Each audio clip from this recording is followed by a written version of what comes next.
5 years from now, you will have $1 million.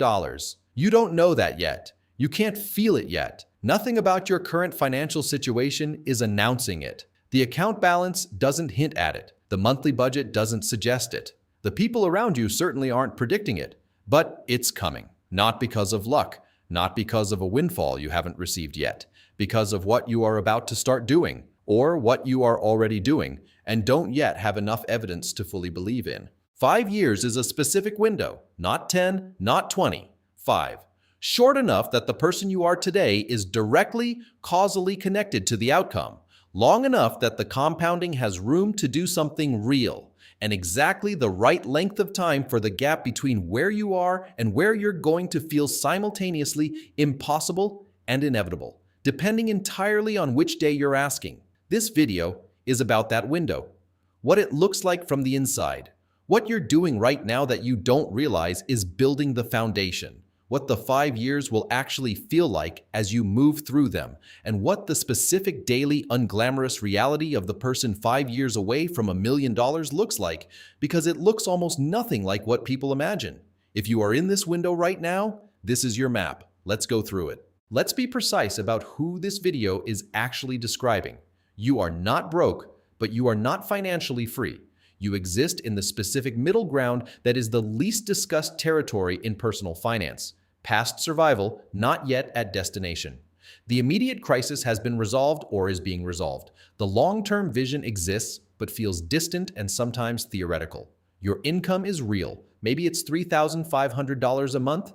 Maybe it's $7,000. Maybe it's $12,000. The specific number matters less than the relationship you currently have with it, which is that most of it disappears every month into a combination of necessary expenses, lifestyle costs, and the kind of unconscious spending that you haven't fully audited yet, but are beginning to think about more seriously. You have started. That's the critical thing. You have either opened an investment account, started a business, developed a trading strategy, or made some concrete financial decision that is different from the decisions you were making 2 years ago.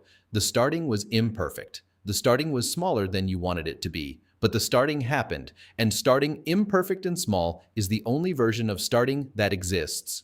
You are also carrying something that most people at your stage carry, and almost nobody talks about openly: a quiet, persistent uncertainty about whether any of it is going to work. Not dramatic doubt, not the kind that makes you want to quit. The low-level background uncertainty of someone who has made a bet on their own future without yet having enough evidence to know if the bet was right. That uncertainty is not a warning signal. It is the accurate psychological response to being 5 years away from an outcome that hasn't materialized yet. It means you are honest enough to acknowledge that the result isn't guaranteed, and honest enough to keep going anyway. That combination, forward motion in the presence of uncertainty, is one of the most precise descriptions of the pre-millionaire profile that exists. Year 1 of the 5-year window is the year that builds the foundation, and it is almost universally the year that feels the least like progress. Here is what year 1 actually contains. The system gets built. Not perfected, built. The automated investment transfer that moves money before the checking account can absorb it. The budget that is honest for the first time about where the money has actually been going.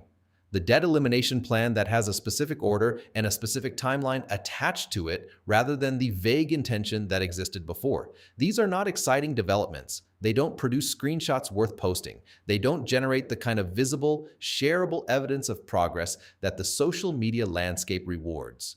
They produce something quieter and more durable, a financial infrastructure that will run in the background of your life for the next 4 years, doing its work whether you're paying close attention or not. Year 1 is also the year the social friction peaks. The new financial behavior is visible to the people around you.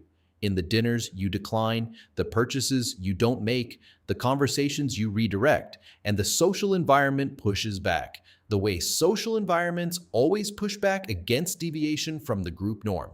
The people who make it through year 1 intact, with the system still running and the direction still clear, do so because they made a specific internal decision that most people in this year avoid making directly.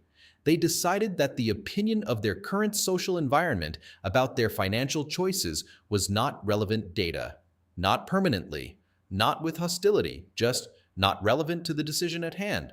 That decision, made clearly and held consistently through year 1, is worth more than any specific financial tactic deployed in the same period. Years 2 and 3 are the desert. This is the period that eliminates the largest number of people from the journey, not through catastrophic failure, but through the specific grinding attrition of progress that is real but invisible.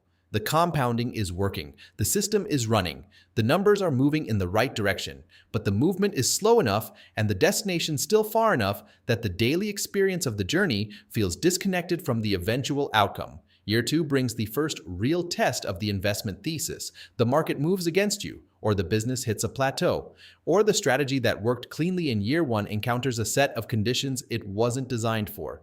The question year 2 asks is not, can you build a system? Year 1 already answered that. The question year 2 asks is, can you maintain a system when the system isn't producing the results that motivated you to build it? The answer most people give in year 2 is conditional. They maintain the system when it's working. They modify it, sometimes abandon it when it isn't.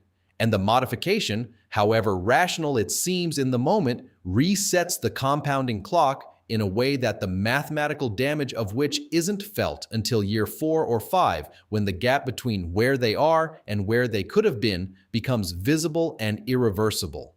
The people who make it through year 2 make it because they separated system evaluation from system abandonment. They asked whether the underperformance was within the expected parameters of the strategy. And if the answer was yes, they kept executing. They changed tactics within the framework. They never changed the framework in response to temporary adversity. Year 3 is quieter. The discipline that required enormous conscious effort in year 1 is beginning to internalize. The financial behaviors that felt like sacrifice in year 2 are beginning to feel like identity.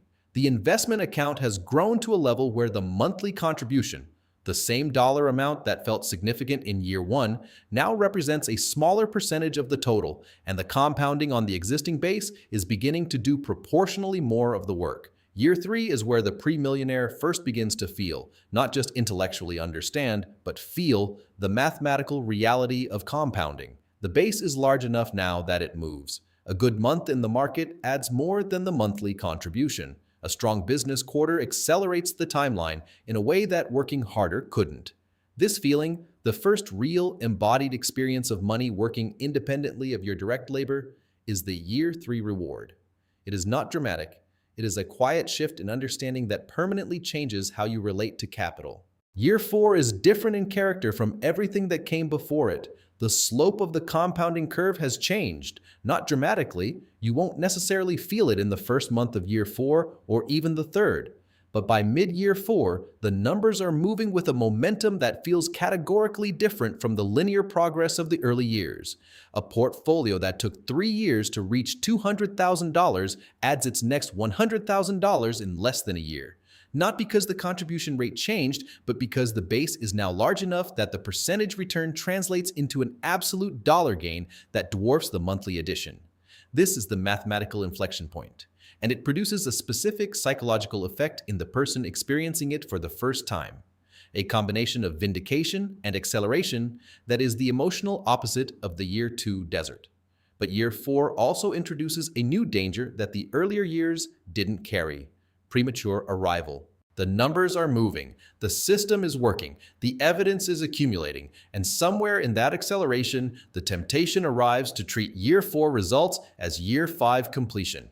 To begin spending as if the destination has been reached when it hasn't, to relax the contribution rate because the progress feels secure, to make the lifestyle upgrade that has been deferred for 3 years because surely the foundation is solid enough now. It isn't. Not yet. Year 4 is not the destination. It is the evidence that the destination is real. And the most dangerous thing that evidence can do is convince you to stop before you arrive. The people who reach the million hold the system through year 4 with the same discipline they held it through year 2. The acceleration is information. It is not permission. Year 5 is the quietest year of all 5, and the most consequential. By year 5, the behaviors are no longer behaviors in the deliberate, effortful sense. They are simply how you operate. The automated transfer is background infrastructure, the same category as electricity and rent. Not a decision that gets made monthly, just a system that runs. The investment account review is a habit, not a discipline.